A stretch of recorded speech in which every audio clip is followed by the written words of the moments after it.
बिस्मिल्लाहिर्रहमानिर्रहीम। नुसीदरबा हजरत सिंह अल्लाह तबारक व तआला ना अखोईगिदमक्ता कानरबा कया थंबिरमी हुजूर सल्लल्लाहु अलैहि वसल्लम की खुदांगदगी अखोईदा खजिक खक्ता तौरगा सवाब यामना फंगदबा अमल कया मरुम ताकपीरमी।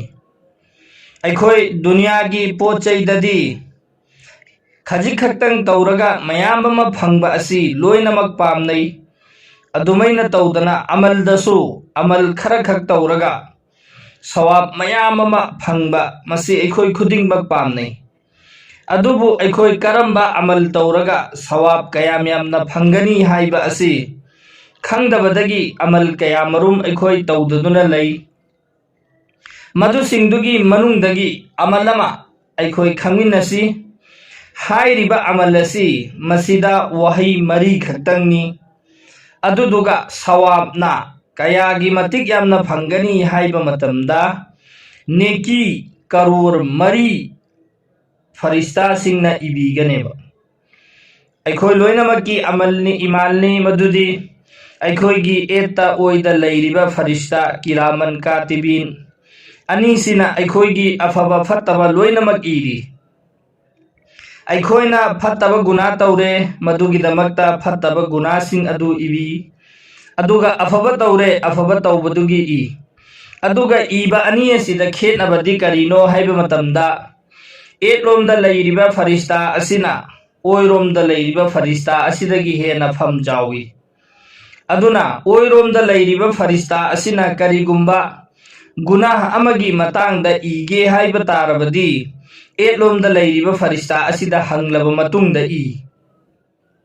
हाइबदी मियना गुना अमा तौरे हाइरिबा गुना असिगी मतांगदा फरिश्ता असिना इगे हाइबा तारबदी माना तौरिबा गुना असि इयुरा इगनुरा।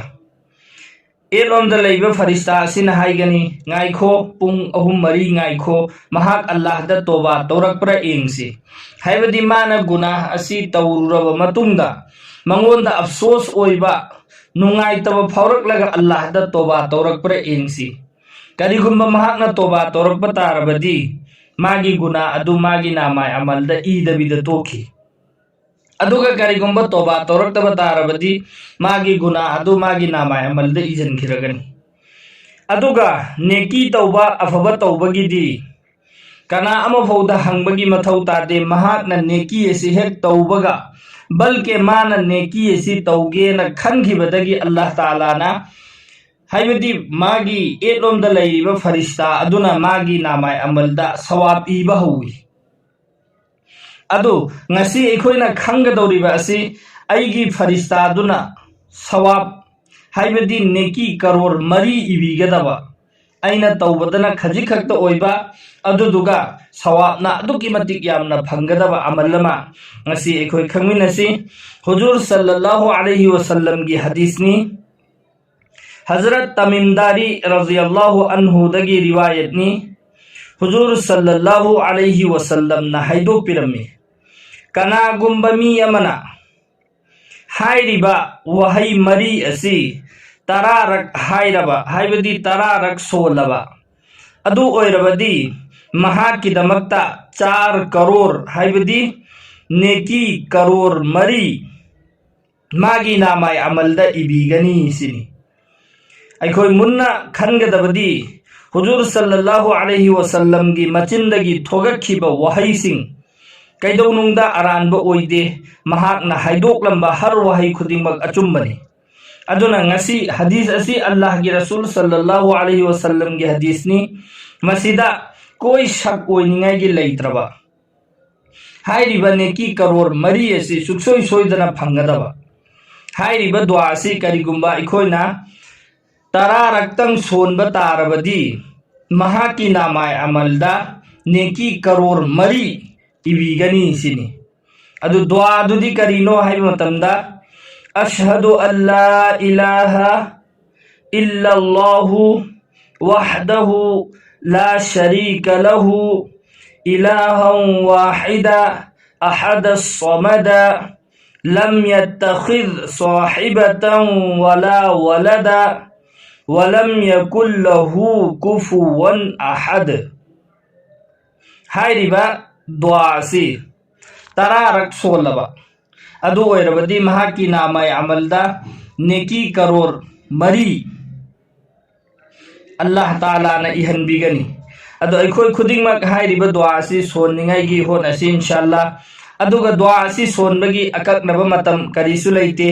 नोंगमगी मनुंगदा महाकना तरारक सोलदी नत्रगा नोंगमसिदा माना हुजिक तरारक सोले हुरेनवाई तरारक सोले नत्रगना नमाज मतुंग खुदिंगी तरारक सोले माना अमक सोनबा हौगी मतमदा तरारक सोलबदी माना सोनबगा तरारक सोनबगा मागी नामाय अमलदा नेकी करोड़ मरी असी इबीगनेबा। अदुकी मतिक लाइबा दुआनी मसे एखोय सोनसी अमदी एखोयगी नामाय अमलदा नेकी सी अदुकी मतिक याम खलहनसी इंशाअल्लाह। मरमदी हयेंग कयामत की नुमित्ता मियोइबना एक नेकी अमगिदमक्ता अदुकी मतिक वाना चेनरकदब मतमदो अदुगिदुदा अइगी नेकी सिना हेना याम्बा तारबदी अइ अवाबसिंग अदु नंगोयबा। अइगी नामाय अमलदा इखिबा नेकी अदुमक हयेंग अल्लाह की मनाक्ता लेरमगनी। कयामत की नुमित्ता अखोयना लोइनमक खंगनख्रबा तानख्रबा वही ngangtani मिपुम खुदिंगमक नफ्सी नफ्सी हाइना चेनरकनी। ngasi aina nungsi haiduna lairiba aigi ima ipa aigi icha aigi ichil inau kana ama fauna aigi mating pangbirak matamdudadi mama sina macha si uba matamda lotlaga chingani natragana macha sina mama si natraga mapa si uba matamda laithoaga chatkani matamdudadi minung si khanga aroiba maramdi adukki matik halat kharab oiraba matamduda एक नेकी की दमकता वाना चेनरिंगै मतमदुदा कना अम fauna कना अम फौदा नेकी अम फौबा पीबगी पंगल लेरक्लरोय।